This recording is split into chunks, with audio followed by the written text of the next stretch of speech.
hermano, que el Señor le bendiga en esta noche. Agradecido por el Señor de poder reunirnos para estudiar su palabra, orar juntos y tener un tiempo de comunión, de hermandad. Así que qué bueno que podemos estar juntos hoy. Vamos a orar para entonces presentarnos delante del Señor esta noche y comenzar con nuestro estudio. Hoy, como ya habíamos mencionado, tenemos un nuevo estudio que comienza nuestro tiempo junto los miércoles. Así que ahorita estaré hablando un poco acerca de qué se trata. Pero vamos a orar. Padre, gracias, Señor, por tu misericordia, por tu bondad, por tu amor, Señor. Gracias por la provisión de este día, por tu cuidado. Gracias por tu obrar, Señor, en nuestras vidas diarias, Señor. En esta hora venimos delante de tu presencia, adorándote, bendiciéndote, agradeciéndote por cada hermano que pudo llegar hasta aquí. Mira aquellos también que se conectan a través de esta transmisión, sé tú con ellos también, Señor. Te pedimos sabiduría mientras estudiamos tu palabra, mientras comenzamos este nuevo tema, Señor, esta reflexión sobre el sufrimiento a la luz de lo que dice tu palabra. Guíanos, Señor, te pedimos durante esta próxima semana, mientras nos adentramos en tu palabra para conocer más sobre este tema. Gracias, Señor, te damos en tu nombre Jesús. Oramos. Amén. Bien, mi hermano, como les mencionaba, ya nosotros este año, normalmente el año nosotros lo dividimos en 4 clases principales, más o menos como trimestres. Ya este año nosotros cubrimos en los primeros 2 trimestres esta clase que acabó el pasado miércoles, titulada Viviendo como Iglesia. Entonces nosotros lo que vimos fue varios textos del Nuevo Testamento, todo lo que nos enseñaba esa parte de la Escritura sobre lo que es la iglesia y cómo nosotros, especialmente el enfoque era cómo nosotros nos relacionamos como iglesia. La importancia, la línea más importante de todo ese curso era esta idea de que tú eres parte de ese proceso de santificación de lo que Dios está haciendo en la vida de tu hermano y tienes que involucrarte. Que Dios, decíamos que Dios diseñó la iglesia y que puso pastores, maestros para capacitar a los santos, pero también dice el texto allá en Efesios que el Señor nos llama a cada uno como miembros particulares a participar de eso, de esa formación. Así que esa es la línea más importante que usted debe llevarse de ese primer curso del año. Esa línea de que usted participa activamente de la santificación de su prójimo, de que Dios le permite ese privilegio. Pero para eso usted tiene que involucrarse en su vida, usted tiene que relacionarse, y todo lo que estuvimos hablando de la vida en comunidad en esa clase pasada. Bien, como ya nosotros habíamos visto, y hace como quizás 2 años más o menos, y comenzamos los miércoles con un enfoque de estudiar diferentes temas de la Biblia, de doctrina, de ética, temas de misiones, de lo que está haciendo Dios en el mundo, para que todos los miércoles que estuviéramos en el año, estuviéramos estudiando temas o conociendo temas diferentes, variados, con el mismo enfoque del Evangelio. Así que este año lo que quisimos comenzar fue con la vida de iglesia, que la que terminamos el miércoles pasado. Estaremos hablando también un poco, cuando acabamos este curso, acerca de la vida de iglesia para las misiones. O sea, cómo ser una iglesia misional. Eso viene después que se acabe este curso. Pero por las próximas 12 semanas, con la ayuda del Señor, nosotros estaremos reflexionando sobre el tema del sufrimiento a la luz del Evangelio. Nosotros estaremos viendo lo que nos dice la Biblia, comenzaremos la próxima semana. Hoy tenemos un marco general, pero la próxima semana ya comenzamos directamente desde el Génesis a ver todas esas verdades que habla la Escritura acerca de este tema del sufrimiento.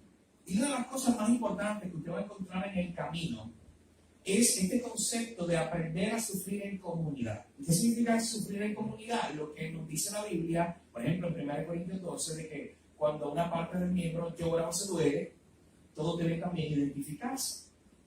Así que estaremos viendo lo que nos dice la Biblia sobre el sufrimiento desde el Génesis, viendo esa enseñanza general, y todo a la luz del Evangelio. ¿Cómo el Evangelio debe cambiar tu concepción del sufrimiento?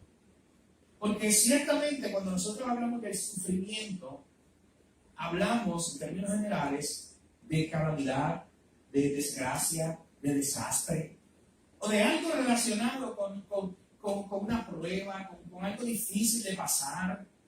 Así que en términos generales, cuando hablamos de sufrimiento, lo hablamos consciente de lo difícil que es nosotros pasar por eso, por el sufrimiento. Esto es un tema, mi hermano, que nosotros no vamos a estudiar como simplemente en manera teórica, porque usted en la práctica enfrenta el sufrimiento todo el tiempo, como veremos en esta clase, como parte de un mundo caído, usted enfrenta el sufrimiento.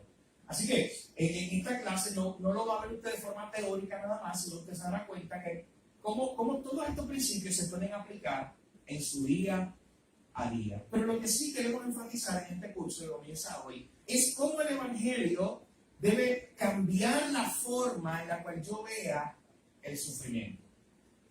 De hecho, hay unas falsas concepciones acerca del sufrimiento. Y aunque en el camino, esto es simplemente una introducción, hablaremos más detalladamente de algunas de estas cosas, pero hay unas falsas concepciones del sufrimiento. Por ejemplo, hay religiones donde el sufrimiento es una ilusión. Donde el sufrimiento no es más que eso, es una ilusión. Tú tienes, por ejemplo, religiones dentro del hinduismo, que es una gran familia de muchas religiones, donde creen o tienen esa postura. Pero usted también encuentra una religión como el budismo, donde su punto clave o específico es tratar de huir, de salir del sufrimiento, de no sufrir más. Eso es todo lo que hace un budista. Intenta a través de sus doctrinas y sus enseñanzas, las enseñanzas principalmente de Buda, tratar de escapar. Es un intento de escape del sufrimiento. No abordándolo directamente, sino como un intento de escape. De hecho, incluso dentro de movimientos que podemos identificar como pseudo-cristianos, porque son movimientos heréticos que han salido del cristianismo, usted incluso puede escuchar movimientos que se identifican como cristianos, aunque no lo sean, anunciando por la televisión, anunciando en todas partes, pare de sufrir. Yo tengo el método para que usted hoy pare de sufrir. Así que miren todas las formas que hay a través de las cuales se aborda este tema del sufrimiento. Nosotros, mi hermano, lo queremos abordar desde la perspectiva del Evangelio, con los lentes del Evangelio puestos. O sea, en otras palabras, el ver el sufrimiento a través de la cruz, el ver el sufrimiento a través de Cristo. El mundo entero está intentando explicar o dar una respuesta al sufrimiento que hay sin usar la cruz, sin hacer referencia a Cristo. Y eso, mi hermano, no tiene sentido, como veremos en esta clase. Así que vamos a estar utilizando hoy principalmente, como les dije, que es simplemente introducción, un material que surge de este libro de Paul David Tripp, libro que si usted puede, yo le invito a que usted lo adquiera, más adelante queremos estudiarlo juntos. Pero este libro está titulado Instrumentos en las manos del Redentor. Si usted tiene la hoja, yo le puse la referencia bibliográfica abajo allá, para que usted se quiera adquirir el libro, tiene el título de la casa editora y toda esa información. Pero esta información que tendremos hoy, esta clase, estos principios, surgen de este libro, donde Paul David Tripp habla acerca de cómo tú, que eres una persona que necesita la gracia de Dios todo el tiempo, estás diseñada, Dios te ha puesto en un lugar específico, en un momento específico, para ayudar a otros que también están en necesidad de la gracia de Dios. O sea, como dice el título, tú puedes ser un instrumento en las manos del Redentor. Y en una sección del libro, que es la que vamos a tocar hoy, tocando esos 5 puntos como introducción, él habla acerca de cómo abordar el sufrimiento, de cómo yo puedo ser un instrumento en las manos del Redentor cuando otra persona está sufriendo, cómo yo puedo llevar consuelo, pero cómo yo primero puedo entender lo que es el sufrimiento a la luz de la Escritura. Así que, como les dije, este material es introductorio y hoy simplemente estaremos viendo esos 5 principios, donde el autor nos dice que en un mundo donde el sufrimiento es común, donde el sufrimiento es parte de la vida diaria del ser humano, estas 5 cosas son reales. Número 1, la Biblia declara claramente que Dios es soberano sobre todas las cosas. incluyendo el sufrimiento. Esa es la primera gran verdad que nosotros tenemos que tener en nuestra mente cuando nos preparamos para un curso como este, para hablar del sufrimiento a la luz del Evangelio. La Biblia enseña de tapa a tapa, mis hermanos, de Génesis y Apocalipsis, que Dios es soberano, que Él tiene control de todas las cosas, pero incluyendo incluso el sufrimiento. Porque hay posturas o movimientos que dicen que Dios está muy lejos. Y como Él está muy lejos, Él no se envuelve. Él no es soberano sobre el sufrimiento. Como Él está tan lejos, Él no tiene nada que ver con eso. Pero eso no es lo que nos enseña la Biblia. Vamos a ver algunos pasajes, hay muchos ahí, me gustaría verlos, que nos enseñan diferentes cosas acerca de cómo Dios es soberano, tiene el control de todas las cosas, incluyendo el sufrimiento. Usted lo tiene allá en su hoja, así que le invito a que me vaya acompañando allá en los pasajes. Lo primero que vamos a ver, este pasaje de Éxodo capítulo 4, versículo 11, donde allí se encuentra Moisés en una tarea infructuosa, tratando de excusarse de Dios, tratando de decir, Señor, envía a otro, tratando de decir, Señor, yo no puedo hacer esa tarea de ir allá a Faraón para que deje salir al pueblo. Y dentro de todo ese contexto, miren lo que ocurre en el verso 10, para darle un poquito de contexto. Dice, entonces dijo Moisés a Jehová, ay Señor, nunca he sido hombre de fácil palabra, ni antes ni desde que tú hablas a tu siervo, porque yo soy tardo en el habla y torpe de lengua. Esa fue la excusa de Moisés. Y Jehová le respondió, ¿quién dio la boca al hombre? ¿O quién hizo al mudo y al sordo, al que ve y al ciego? ¿No soy yo, Jehová? Así que un pasaje como este, hermano, nos está diciendo que el Señor, soberano sobre todas las cosas, mira lo que dice el verso 11, ¿quién hizo al mudo y al sordo, al que ve y al ciego? Soberano sobre todas las cosas, no podemos apartar el sufrimiento de la soberanía de Dios. Ustedes quizás han escuchado esta historia de Juan capítulo 9, donde aparece un hombre que era ciego de nacimiento. Y el Señor lo sana. Y este hombre que era ciego de nacimiento, la gente empezó a acusarlo. La gente empezó a buscarlo, especialmente los líderes religiosos.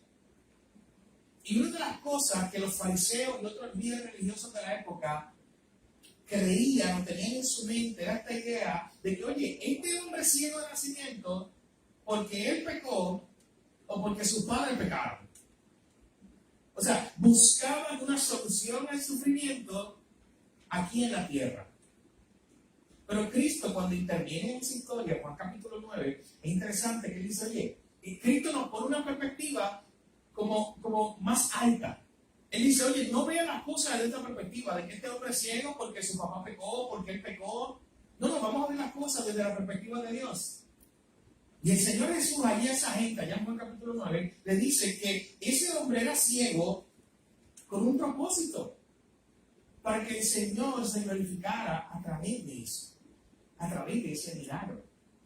Así que, vemos aquí simplemente un ejemplo, allá en Éxodo capítulo 4, verso 11, y Juan capítulo 9, de cómo Dios es soberano aún en el sufrimiento, y cómo nosotros tenemos que aprender a cambiar esa perspectiva. O tenemos la perspectiva de los líderes religiosos de la época, los fariseos, que buscaban la solución al problema del sufrimiento entre ellos, aquí en la tierra, o tenemos la perspectiva de Jesús, que nos decía, mira más allá, Dios glorificándose a través de eso. Dios permitió entonces que ese hombre naciera ciego. Es lo que está diciendo el Señor.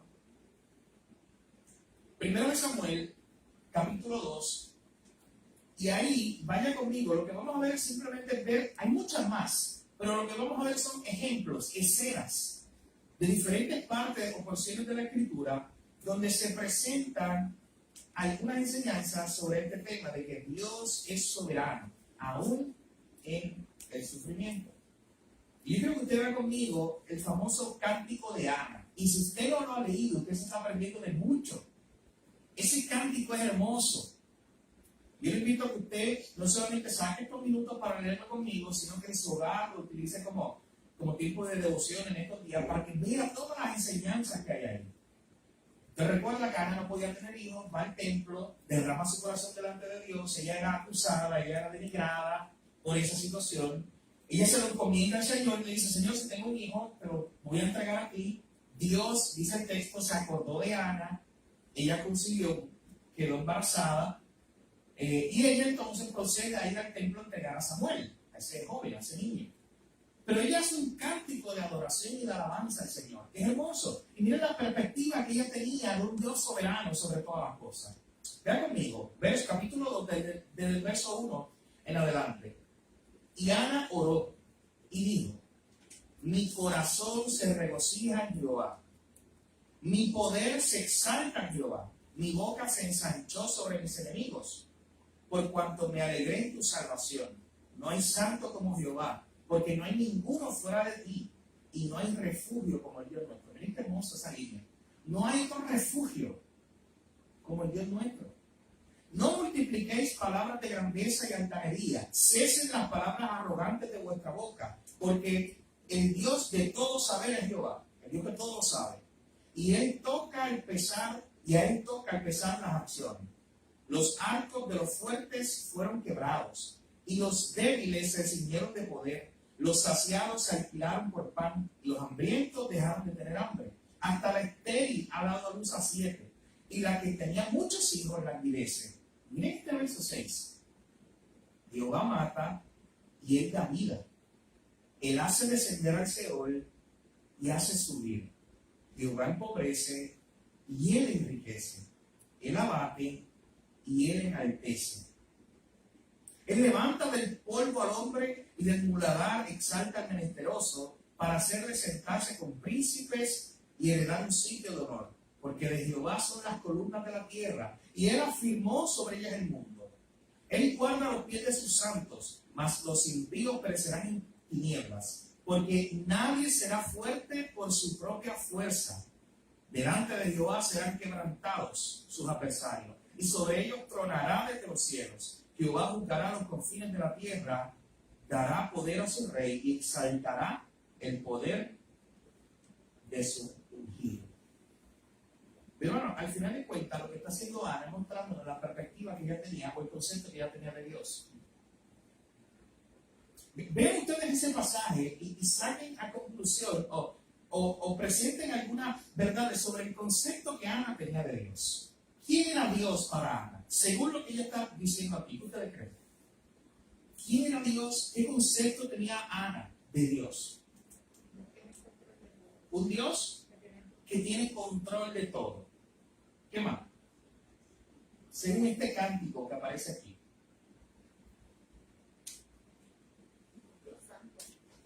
Dios santo. ¿Y otra cosa? Un Dios omnisciente. Dice ahí, porque Él es el Dios de todo saber. ¿Qué más? Hay muchos. De hecho, yo le decía, este cántico de Ana es excelente porque resalta muchos atributos de Dios ahí. ¿No ven ahí la omnipotencia de Dios? O sea, Dios todopoderoso. Él es nuestro refugio. Notaba en esa línea el verso 2, no hay refugio como el Dios nuestro. No hay otro lugar en el cual nos podamos amparar como nos podemos amparar en el Señor. Y miren que lo está diciendo Ana, una mujer que se tuvo que refugiar en el Señor mientras estaba siendo denigrada, mientras estaba siendo humillada, mientras estaba pasando el dolor más grande de su vida. Se refugió en el Señor. Ella sabía lo que estaba diciendo. Así que vemos un Dios poderoso, un Dios que todo lo sabe, un Dios que tiene el control sobre todas las cosas. Nota en el verso 6, Él mata y Él da vida, Él hace descender al Seol y Él hace subir. Él tiene el control, de Él son las columnas de la tierra. O sea, en otras palabras, Él sostiene la tierra. Él la sostiene. O sea, miren el concepto que tenía Ana de Dios. De un Dios que controlaba todas las cosas. De un Dios que estaba envuelto en la celebración de la vida cuando nacen, pero un Dios que estaba envuelto también en la tristeza de ese evento de la muerte. Él era el que estaba envuelto en todo eso porque es un Dios soberano. Así que todo lo que me enseña este pasaje. Vamos a ver también, vaya conmigo, a Daniel, capítulo 4. Y noten que estamos siendo progresivos, estamos pasando por algunas secciones principales de la Biblia para ver algo de estos temas, de este tema del control de Dios, ¿lo tienes? Sobre el sufrimiento. Daniel capítulo 4, y vamos a ver versos 34 al 35. Estas son unas palabras de Nabucodonosor. Todos los habitantes de la tierra son considerados como nada, y él hace según su voluntad en el ejército del cielo y los habitantes de la tierra, y no hay quien detenga su mano y le diga, ¿qué haces? No, 35. No te lo que está poniendo allí. Allí Nabucodonosor está reconociendo que Dios es el único Dios soberano, que Dios es el único que tiene el control y que no hay nadie que pueda detener su mano y le diga, ¿qué haces?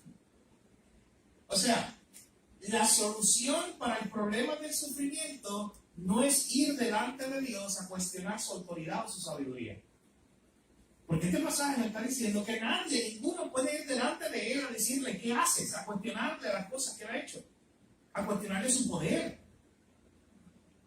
Así que vayan viendo conmigo, mi hermano, apenas está la introducción sobre este tema, que es un tema muy profundo, el tema del sufrimiento. Pero aquí ya se está presentando esta idea de que esa no es la solución. La solución al sufrimiento es ir delante de Dios y comenzar a reclamarle, ¿no? No es esa. Proverbios capítulo 16, verso 9. Carmen, si puedo buscarlo. Amarillo, si puedo buscar Salmo 63.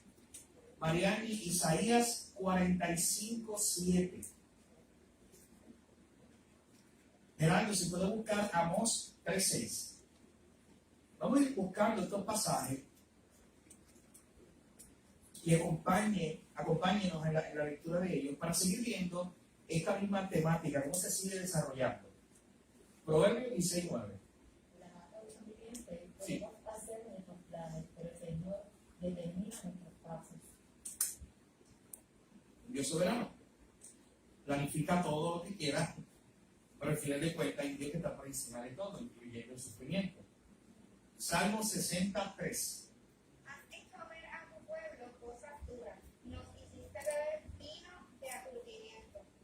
Ahí está el salmista hablando a nombre del pueblo de Dios, el pueblo de Israel, y el salmista está reconociendo que fue Dios el que le permitió pasar a ellos por tiempos duros. O sea, no tenéis este concepto. Él está reconociendo. El pueblo, de hecho, cuando tú lees el Salmo 60 completo, esa idea, ellos estaban como pensando de todas las cosas que le habían ocurrido o lo oprimidos que estaban por los enemigos. Y ellos estaban diciendo, estos momentos duros que nos tocó pasar, fuiste tú, Señor, el que nos has hecho pasar por aquí. Volvemos a repetir esta idea que apenas hoy estamos adaptándonos a ello. Cuando te acercas al sufrimiento, te acercas con esa perspectiva, los momentos más duros de mi vida, yo puedo decir, fuiste tú, Señor, el que me permitiste pasar por ahí. Este es el concepto que tenían los autores que estamos viendo en la Biblia. Bien, Isaías 45, 7. Que formó la luz y creó las tinieblas, que hago la paz y creo la adversidad. Yo, Jehová, soy el que hago todo esto. Miren esa declaración dada al profeta Isaías. Yo, Jehová, yo el Señor, soy el que hago todo esto. Yo soy el que está detrás de la cortina. Yo soy el que está detrás de todo lo que ocurre. Y por eso le decía que a veces este sufrimiento es un poco complicado. Porque la gente lo que hace es decir, oye, pues si Dios es el que está detrás de todo, él es el culpable. Pero una cosa es, y creo que me estoy adelantando 6 clases. No, pero una cosa es lo que Dios permite, porque es parte de su gloria, de su plan. Y otra cosa es decir que Él lo hizo, que Él lo ejecutó de esa forma, que Él fue el que, por ejemplo, pecó, cuando la Escritura habla de que el Dios no puede pecar, ese tipo de cosas. Pero eso lo vamos a ver más adelante. Próximo texto, Amós capítulo 3, verso 6.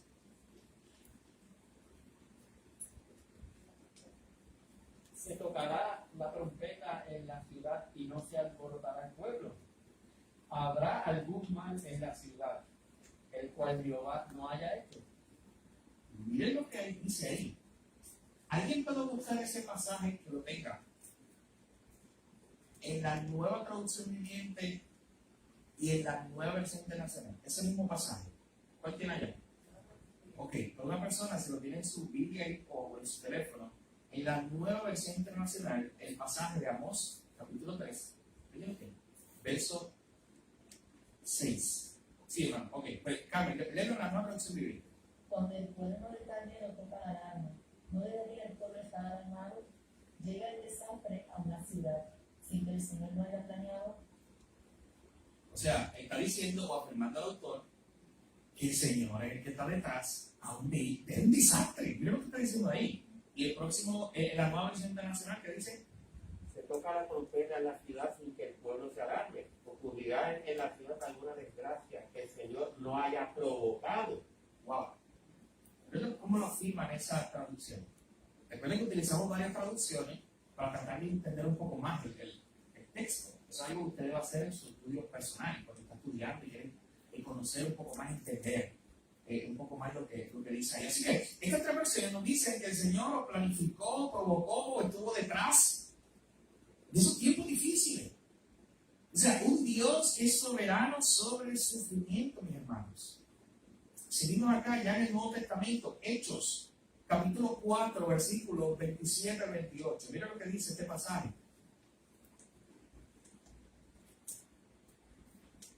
Hechos, capítulo 4, verso 27 al 28.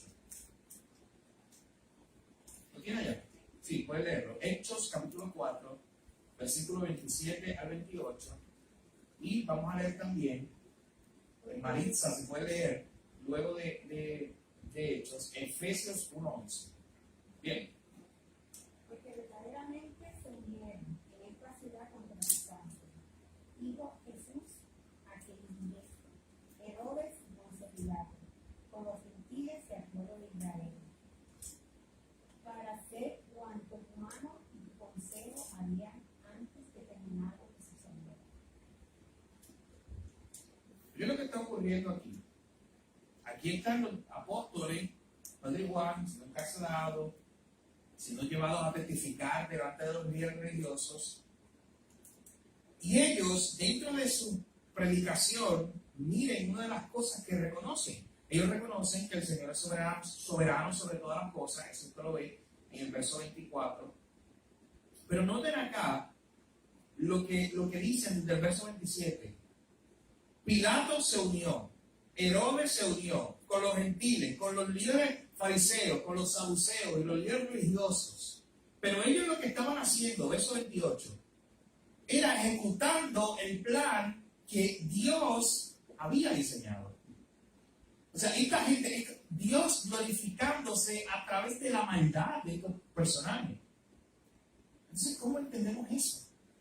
Un Dios que se glorifica en el sufrimiento.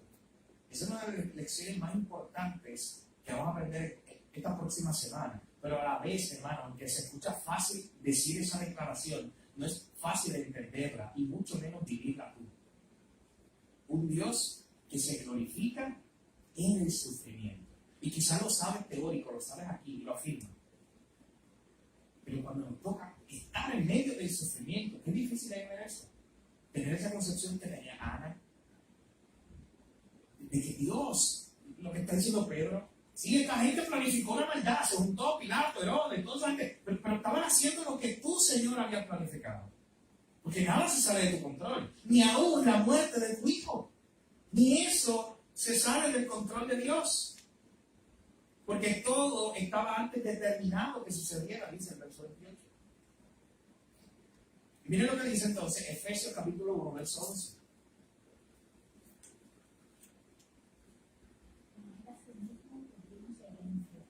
Habiendo sido predestinados conforme al propósito de que hace todas las cosas según el designio de su voluntad.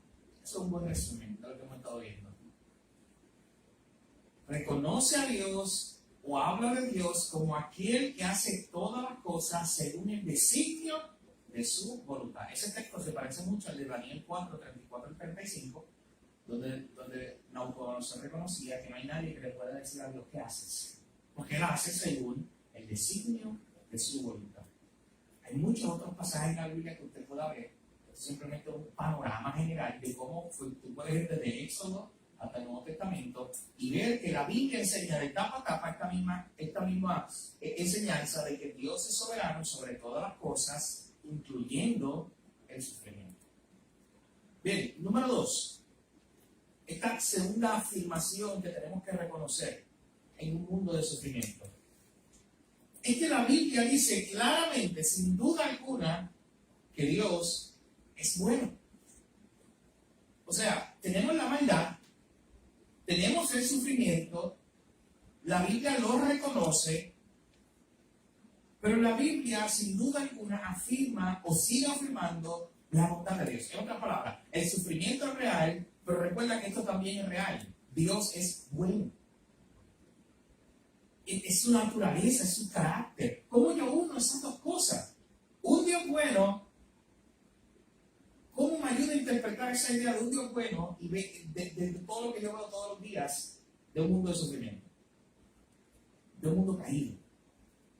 Hermano, ustedes no saben los libros que se han escrito, debates, teólogos, filósofos, diferentes pensadores, tratando ellos, según su razón, de resolver lo que ellos entienden es un problema. ¿Qué hacemos con esto? Un Dios bueno, pero un mundo de sufrimiento. Bueno, sí. Ya con el punto 1. Un Dios soberano. Pero, miren, a veces esa noción parte de un concepto erróneo de Dios. Esa noción de que la gente dice, mira, pero si Dios es bueno, ¿por qué hay niños pobres en el mundo?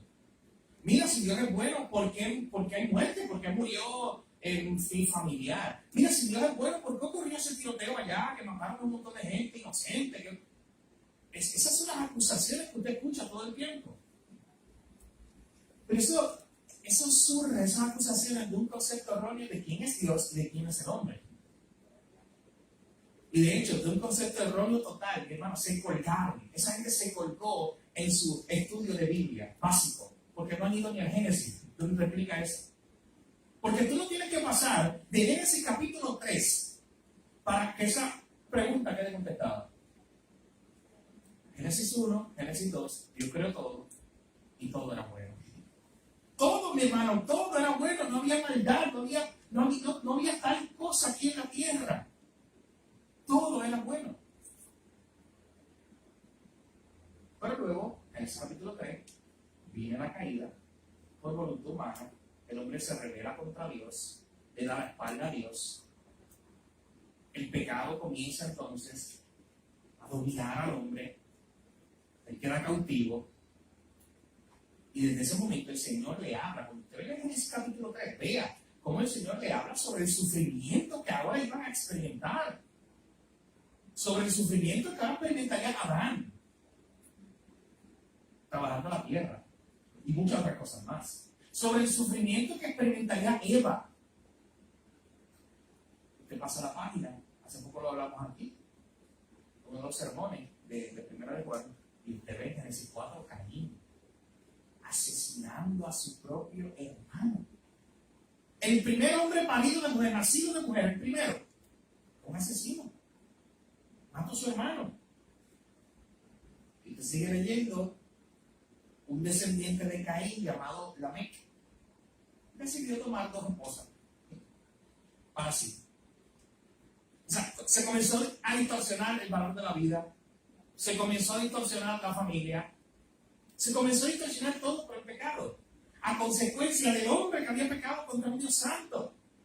O sea, estamos buscando echarle la culpa a Dios de algo que solo nosotros, como seres humanos, somos responsables de este mundo caído. Es por nuestro propio pecado. Es porque caímos. Adán era nuestro representante, el primer Adán. Y él cayó. Él falló. Y la consecuencia es este mundo caído. Y ni se diga, hermano, de los que andan toda su vida negando que allá arriba hay un Dios, como lo ven en la perspectiva del mundo. Los que andan toda la vida negando que hay un Dios en los cielos Pero cuando llega el sufrimiento, de momento aparece Dios y le echan la culpa. ¿No se da cuenta esa ironía? Toda la vida diciendo Dios no existe. Ocurre el sufrimiento, aparece el sufrimiento, inventan a Dios, aparece Dios de la nada para ellos y Él es el culpable. Y miren a lo que llega el pecado, como ciega. Pero vemos aquí, mi hermano, que tú, sin pasar de Génesis capítulo 3, tú puedes tener una explicación para eso. De por qué si Dios es bueno hay tanta maldad en el mundo. Tú vas con esa persona y le dices, oye, no has visto la Biblia desde su origen, desde el inicio, no has visto desde Génesis 1:1 y ves cómo Dios creó todo bueno. Y el hombre entonces pecó.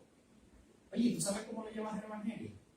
Porque le dice, aun cuando el hombre pecó contra Dios, aun cuando el hombre cayó y entonces trajo todas estas consecuencias a un mundo caído, miren si Dios es bueno.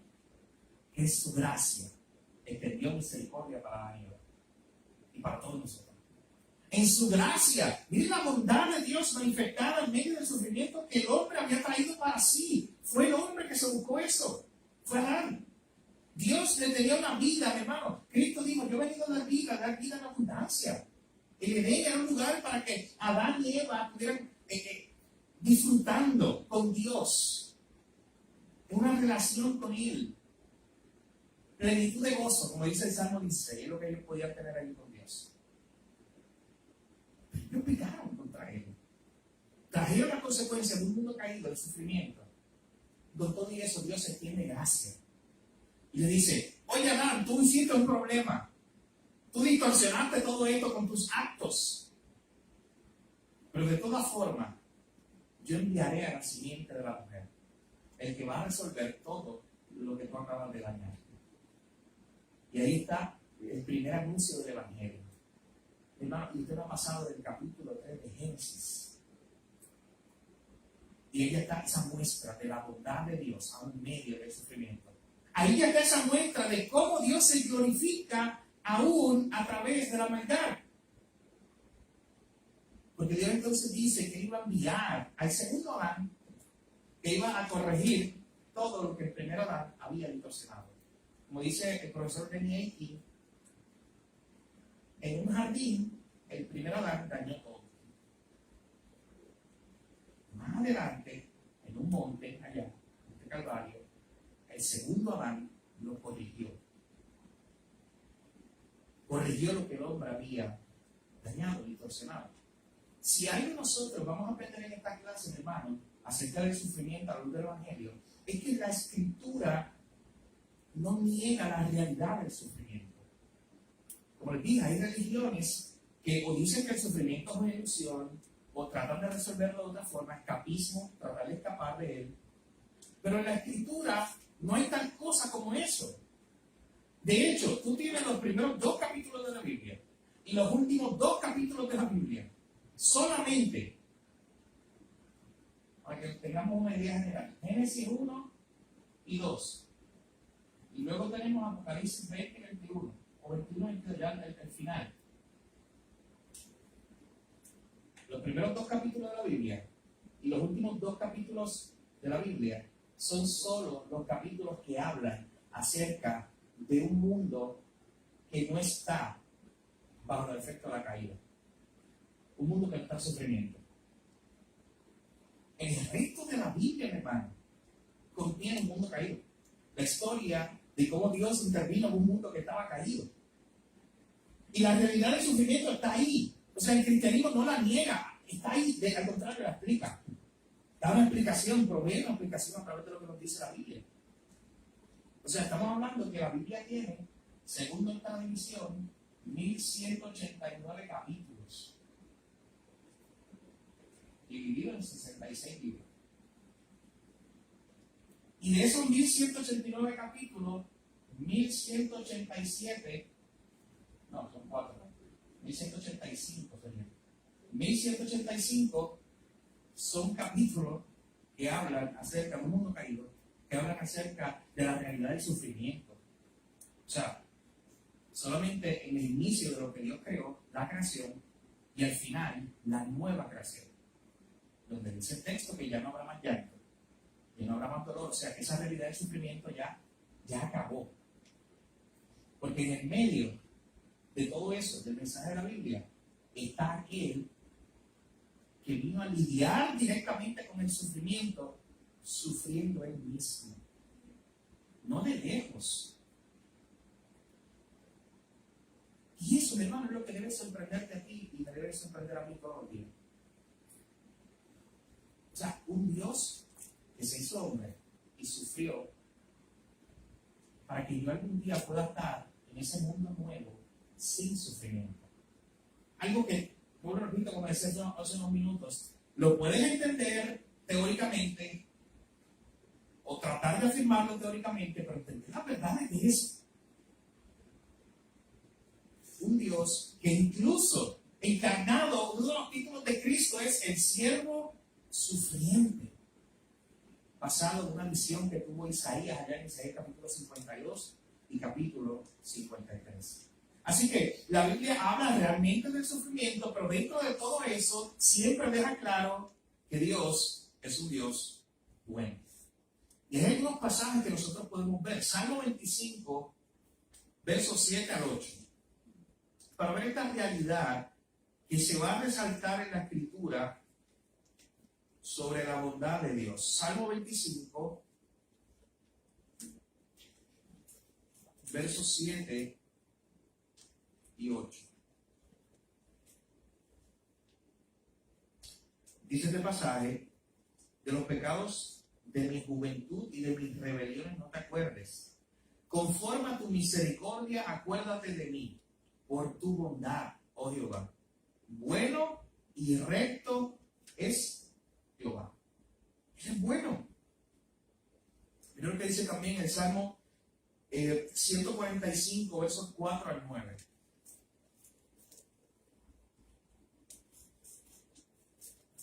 Salmo 145, y vea conmigo los versículos 4 al 9. Dice: generación a generación celebrará tus obras y anunciará tus poderosos hechos. En la hermosura de la gloria de tu magnificencia y en tus hechos maravillosos meditaré. Del poder de tus hechos estupendos hablarán los hombres, y yo publicaré tu grandeza. Proclamarán la memoria de tu inmensa bondad. ¿De lo que le está hablando? Tu inmensa bondad, lo bueno que es Dios, y cantarán tu justicia. Clemente y misericordioso es Jehová, lento para la ira y grande en misericordia.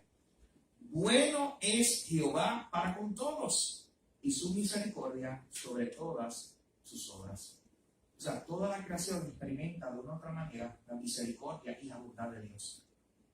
Bueno, el pasado domingo, en nuestro sermón, utilizando esa enseñanza de Jesús en el Sermón del Monte, ¿recuerdan cuando a nosotros se nos decía ser perfecto porque vuestro Padre celestial que está en los cielos es perfecto? ¿Y por qué Jesús decía eso? Porque él acababa de decir: oye, porque ¿sabes qué hace nuestro Padre? Hace salir su sol sobre justo e injusto. Hace salir la lluvia sobre ellos también. Así toda la creación de una u otra manera experimenta la bondad de Dios en cierto grado. Así que tenemos, mi hermano, en primer lugar, que la Biblia claramente declara que Dios es soberano sobre todas las cosas, incluyendo el sufrimiento. Número 2, la Biblia dice claramente que aun dentro del sufrimiento podemos seguir diciendo que Dios es bueno, que es parte de su naturaleza. Y número 3, y probablemente nos quedemos aquí, la Biblia dice claramente que Dios tiene un propósito con nuestro sufrimiento. Y esto, como les decía, quizás es la parte un poco más difícil de entender. Es probable que alguno de nosotros haya afirmado las primeras dos.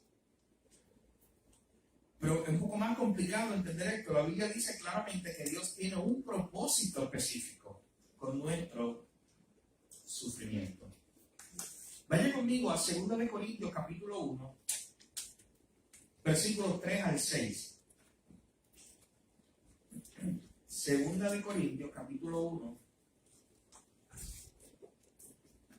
versículos 3 al 6, y veamos lo que la Escritura nos enseña acerca de este tema. Miren cómo Pablo se dirigía a los corintios en relación a este tema. 2 Corintios capítulo 1, versículo 3 al 6. Bendito sea el Dios y Padre de nuestro Señor Jesucristo, Padre de misericordias y Dios de toda consolación, el cual nos consuela en todas nuestras tribulaciones, para que podamos también nosotros consolar a los que están en cualquier tribulación, por medio de la consolación con que nosotros somos consolados por Dios. Porque de la manera que abundan en nosotros las aflicciones de Cristo, así abunda también por el mismo Cristo nuestra consolación. Pero si somos atribulados, es para vuestra consolación y salvación. O si somos consolados, es para vuestra consolación y salvación, la cual se opera en el sufrir las mismas aflicciones que nosotros también padecemos. ¿Ustedes saben lo que está diciendo Pablo a la iglesia? Le está diciendo, tú y yo hemos sufrido, tú y yo hemos enfrentado muchas tribulaciones, es el término que él utiliza, y hemos sido consolados por Dios. Hemos experimentado ese consuelo de Dios utilizando el lenguaje de Ana. Hemos encontrado en él un refugio. ¿Y por qué eso ha sido así? ¿Cuál ha sido el propósito de eso que dice Pablo a la iglesia en Corinto? Que tú ahora puedas consolar a otro que está sufriendo. Para que tú puedas ahora consolar a otro que está en tribulación. Así que eso es parte del propósito de Dios con nuestro sufrimiento, preparar nuestro carácter, para que también nosotros podamos consolar a otros que están sufriendo. Pero miren también lo que dice Santiago capítulo 1, versículo 2 al 8. El que lo tenga lo puede leer. Santiago capítulo 1, versículo 2 al 8. Miren lo que dice este pasaje en relación con este tema. Sí.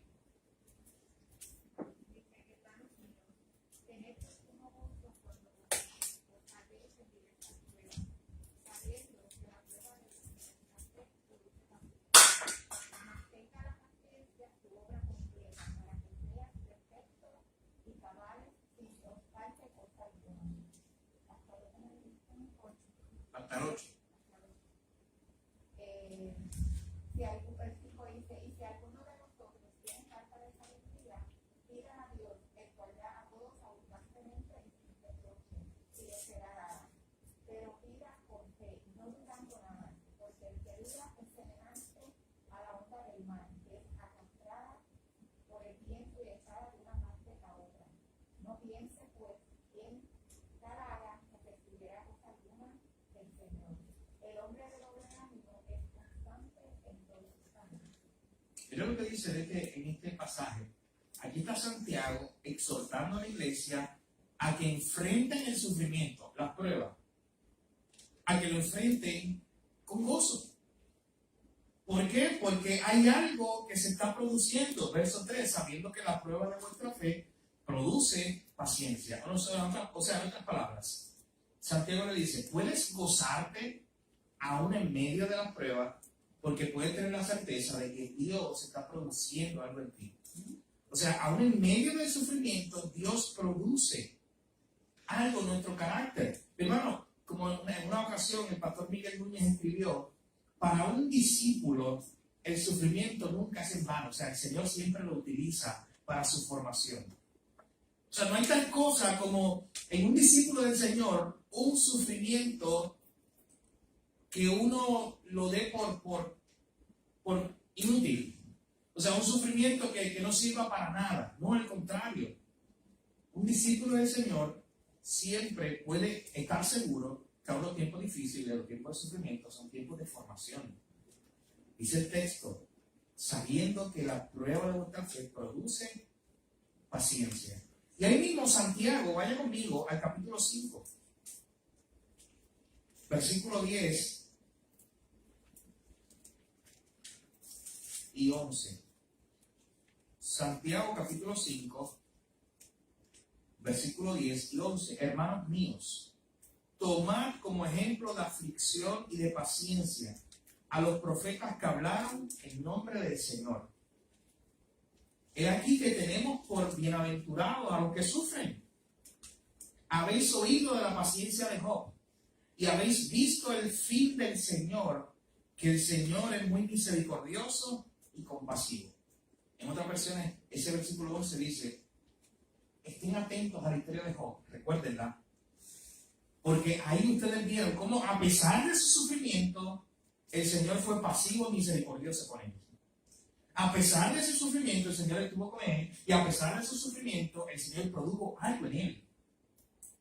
Una de las cosas más interesantes del libro de Job, que es uno de los más difíciles de entender en toda la Biblia, y del cual nosotros analizaremos algunas porciones en esta clase, en estas próximas semanas, es que usted puede ir viendo el progreso o el retroceso de Job.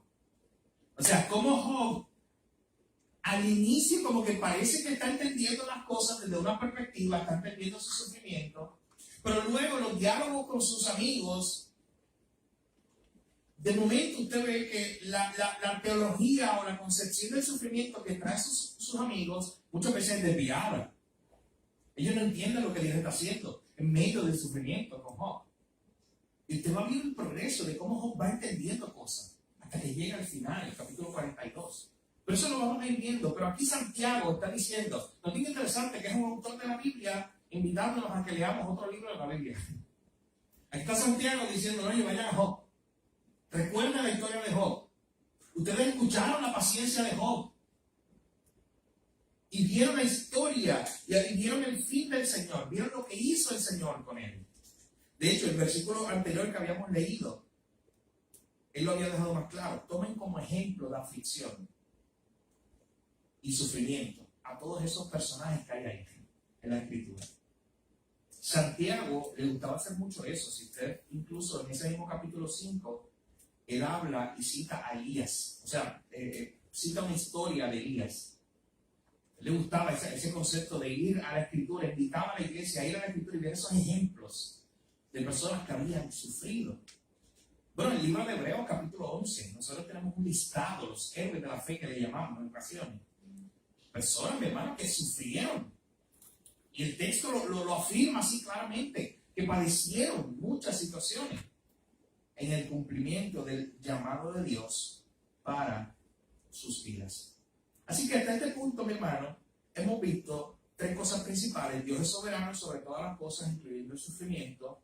Esos textos son simplemente ejemplos. Usted puede encontrarlo de Génesis y Apocalipsis, esta idea general, de cómo hay unos que fueron más claros, como por ejemplo el de Amós 3:6, que nos decían, fue Dios el que provocó, el que planificó, el que estuvo detrás de todo eso. Vimos también que a pesar de que vivimos un mundo caído, la Biblia enseña claramente que Dios es bueno. Que somos nosotros los responsables, no Dios, de este mundo caído. Y que no tiene sentido nosotros. Es que eso es lo que el ser humano hace desde Adán. Justificarse, buscar la manera de echarle la culpa a otro. Adán comenzó diciendo, cuando Dios lo confrontó y le dijo, Adán, ¿qué hiciste? Adán comenzó diciendo, ¿sabes qué pasó? Todo estaba bien, esto fue la mujer que tú me diste. Así que ahí, nada más, comenzando, la primera justificación del hombre es, ¿sabes quién es el culpable? Dios, tú, porque yo estaba tranquilo en el huerto. Y tú me diste, esa mujer me la diste tú. La mujer que tú me diste, yo la culpable. Le echó la culpa a Eva. Eva le echó la culpa a la serpiente. No, la serpiente me dijo. Y así sucesivamente hasta hoy. Esa ha sido una cadena que no hemos roto. Buscamos justificarnos en vez de reconocer nuestro pecado. Así que la Biblia claramente enseña que a pesar de que hay un mundo caído, Dios sigue siendo bueno. Y número 3, la Biblia dice claramente que Dios tiene un propósito con nuestro sufrimiento. Y en esta clase, en esta próxima semana, vamos a darle mucho énfasis a eso. Cómo nosotros podemos ver lo que Dios está haciendo a través de nuestro sufrimiento. El próximo miércoles nosotros vamos a continuar con esos próximos 2 puntos, que aunque ese punto número 4 es una sola línea, hay varios puntos que se van a estudiar dentro de él. Así que estaremos la próxima semana continuando con este tema, esta introducción a esta clase que vamos a estar dando, titulada El sufrimiento a la luz del Evangelio. Yo le invito a que usted ore mientras está tomando este curso, que venga todos los miércoles, que se anime a estudiar lo que anime a otros hermanos también para que lo escuchen o vengan a escuchar la palabra de Dios relacionada con este tema tan importante. Porque como les dije, hay muchos conceptos erróneos de lo que es el sufrimiento y de cómo yo como cristiano puedo lidiar con el sufrimiento. Pero la Biblia, mi hermano, nos da la respuesta y al final de cuentas lo que queremos hacer es ver el sufrimiento a través de la cruz, a través del Evangelio. Así que el Señor nos ayude en esta encomienda que comenzamos hoy y que estaremos por las próximas semanas. Así que el próximo miércoles, por la ayuda del Señor, continuaremos culminando con esta introducción y luego procederemos a la clase 1 de este curso. Y usted tendrá como de costumbre un folleto, me dice clase 1, que es normalmente como lo trabajamos, un bosquejo de cada clase, cada una de las clases. Si usted no tiene de las clases anteriores algún material que usted quisiera tener, lo primero que debe hacer es consultar a su hermano Domingo, que él lo tiene todas las copias. Si él no tuviera una de las copias, yo las tengo en digital, así que se las puedo enviar o se las podemos imprimir otra vez. Algunos de los cursos, por lo menos del curso que pasó, sobre el tema de viviendo como iglesia, algunos de los bosquejos que usted quisiera repasar, si le perdió, o algunos de estos en el camino, cuando estemos trabajando. Pero sí me gustaría que usted lo pueda tener para que usted siga en su hogar reflexionando y estudiando sobre este tema. Así que vamos a orar para cerrar esta parte. Señor, gracias te damos por tu palabra. Gracias porque nos permites estudiarla, nos permites conocer, explorar, analizar este tema del sufrimiento a la luz de tu palabra. Señor, hay muchos conceptos erróneos de lo que es el sufrimiento. Hay quienes lo niegan, hay quienes dicen que es una ilusión, hay quienes simplemente tratan de escapar del sufrimiento sin enfrentarlo. Hay otros que solo te echan la culpa a ti, Señor, por el sufrimiento en el mundo. Ayúdanos a entender todas estas verdades, Señor, que tú eres un Dios soberano, un Dios que se glorifica a través del sufrimiento. Ayúdanos a ver el sufrimiento a la luz del Evangelio, a la luz de lo que tú hiciste en la cruz. Señor, cambia nuestra perspectiva del sufrimiento durante este curso. Ayúdanos a descansar en un Dios bueno, que hace todas las cosas para su gloria. Gracias por tu palabra, Señor, por este tiempo juntos. Estos hermanos que han llegado aquí, permítenos estudiarla juntos durante esta próxima semana. Gracias, Jesús, en tu nombre oramos. Amén.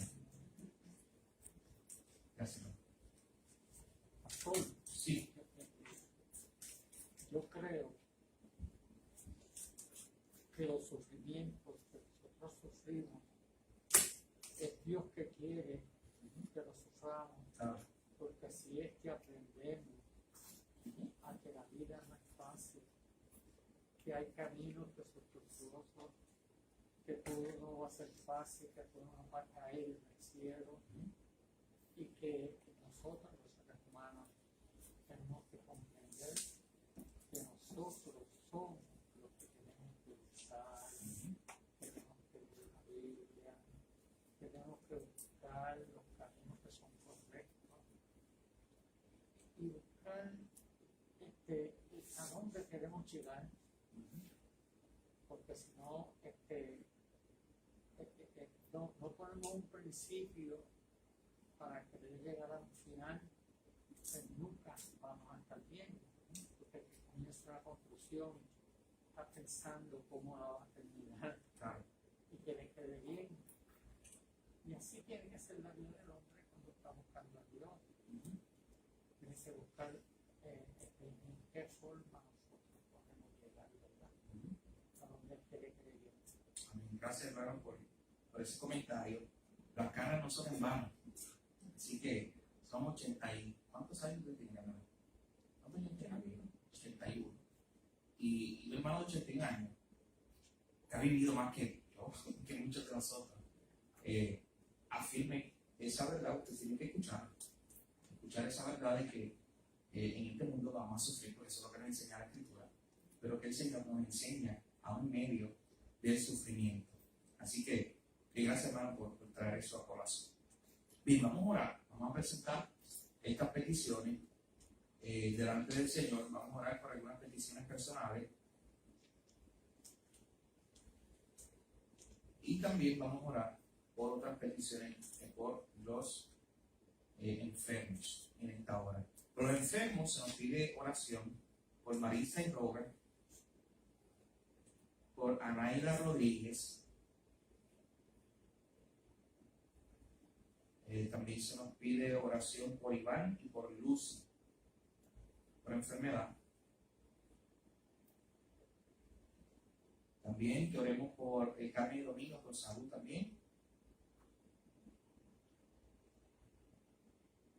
Así que esas son las peticiones que tenemos de oración por salud, por enfermedad. Así que oramos por eso en esta hora. También se nos pide una petición por enfermedad, el hermano de Liz. También se presenta esta petición, el hermano de Liz, por enfermedad. Bien, en cuanto a las peticiones personales, vamos a orar en esta hora por paz y fortaleza, por pérdida de su mamá, de Silvia Leiro y familia. Así que oramos por esta hermana y por toda su familia, muchos de nosotros la conocemos, que el Señor los fortalezca en estos momentos. Pablo tiene una oración personal. Gerardo también presenta petición presenta a toda su familia y presenta también por trabajo nuevo, así que oramos también por eso. Y también se presenta una petición por operación de María. No sé si es María, sí. Y también dice que es hermana.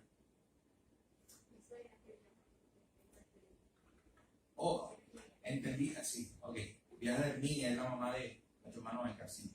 Pues oramos por ella, por ese viaje que tiene, y por María también, que va a ser intervenida pronto, así que para que el Señor obre en ese proceso, acompañémosla en oración. ¿Hay otra petición, hermano, sobre enfermedad o una petición específica que usted quiera compartir para que juntos oremos en esta hora? Recuerde que este tiempo lo que queremos hacer es no solamente orar aquí, sino que usted se pueda llevar alguno de estos nombres y siga orando en su hogar. ¿Sí? Por mi salud también. Bueno. Amén. Vamos a orar por Amarilis.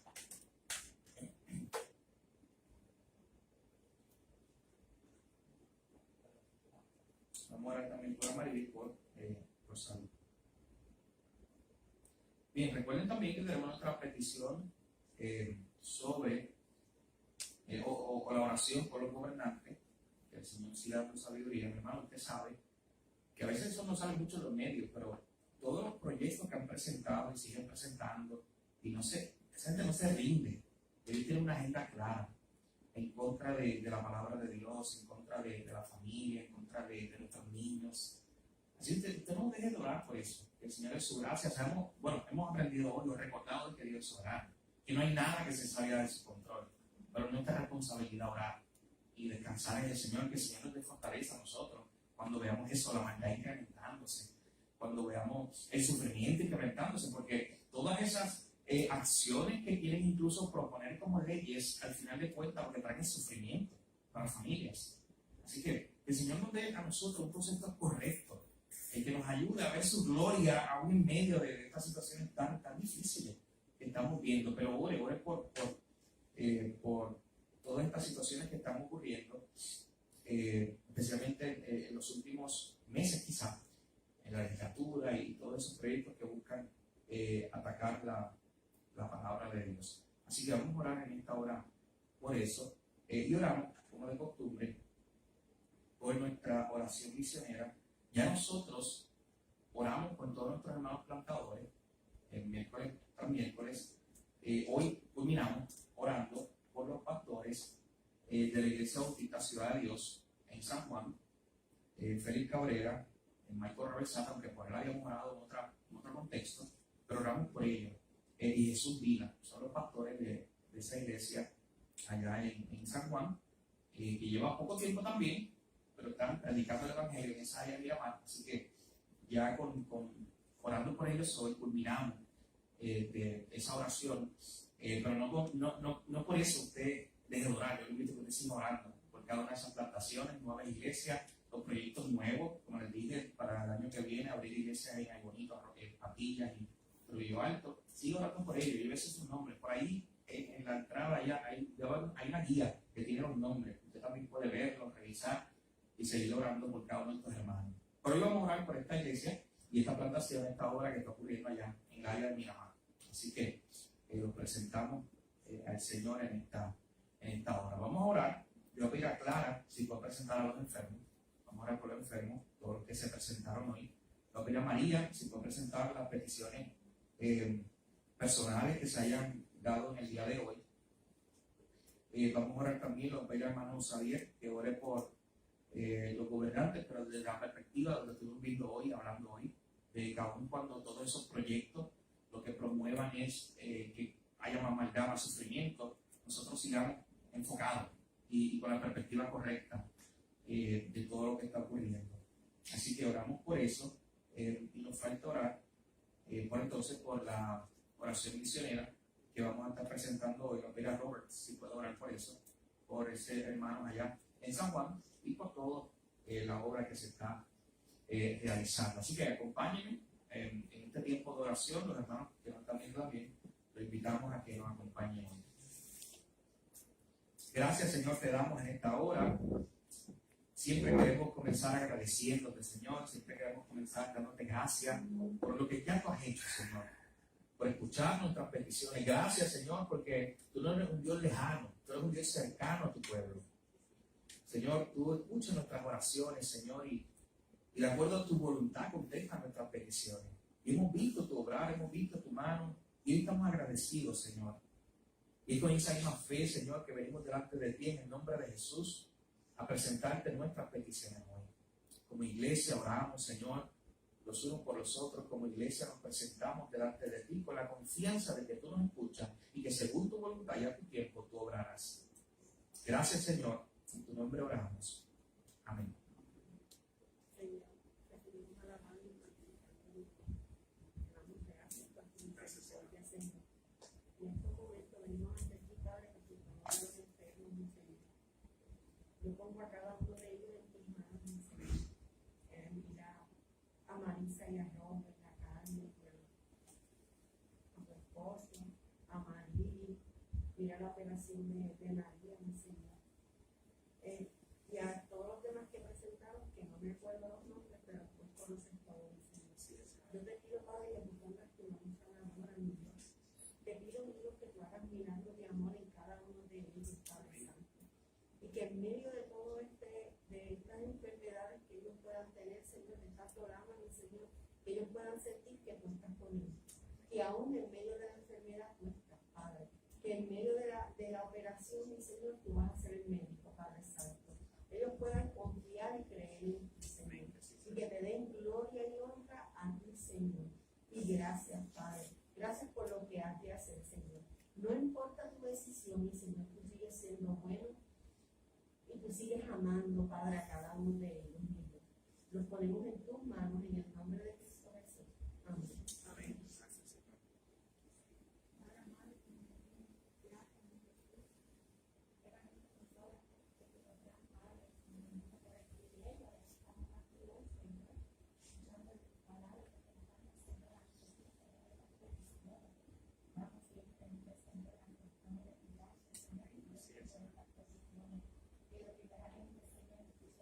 Familia que pidió fortaleza, Señor, pero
convicción que ellos tengan en su corazón, Señor, que siempre tienen sí, no, Señor, con una espera, Padre, que ellos puedan descansar en ti, Señor, y que tu voluntad, Señor, sea cumplida en su vida, Padre.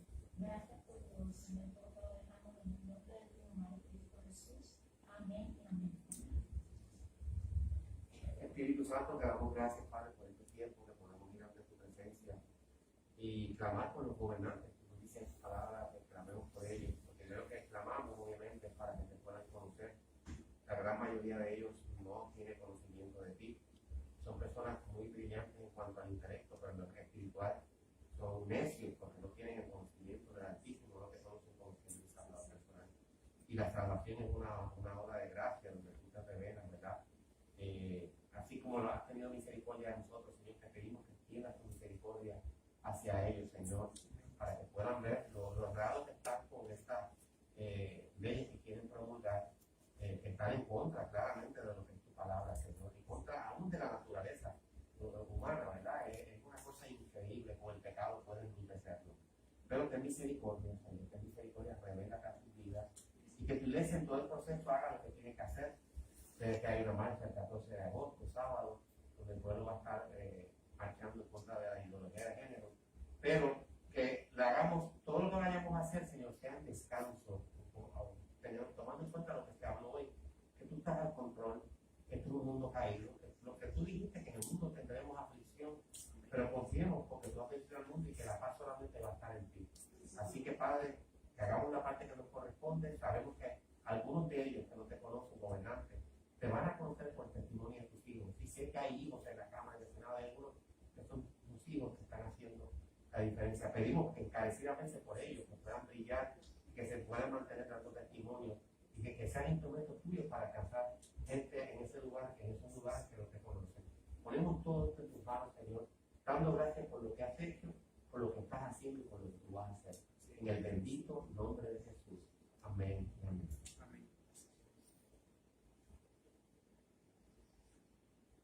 Padre bueno y santo, te damos gracias hoy día, Señor. Hay acciones de gracia entrando en su presencia. Gracias por su presencia, Señor. Te damos gracias porque hoy día tú estás orando y estás levantando hombres y mujeres de Dios para hacer tu obra de misionero en todas partes del mundo, Señor. Te damos gracias que levantaste estos pastores, Félix Cabrera y Jesús Rivas, y uno que se llama Marco. Señor, tú conoces quiénes son. Señor, yo pongo en petición, Señor, que tú sigas orando en la vida de ellos y en su familia. Señor, tú eres Señor de mucha bondad, Señor, y yo sé que tú, cuando llamas, tú también poner a la persona preparada para esa misión, Señor. Te damos gracias que esta persona está disponible a hacer su obra, Señor. Oramos también para nuevas obras de iglesias, la ciudad de Dios y la iglesia en Miramar.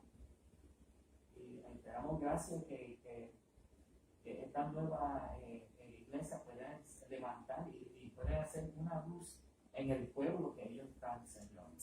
Señor, también quiero traerte los misioneros que están en Cuba, en Venezuela y en sitios muy difíciles como Irán, Señor.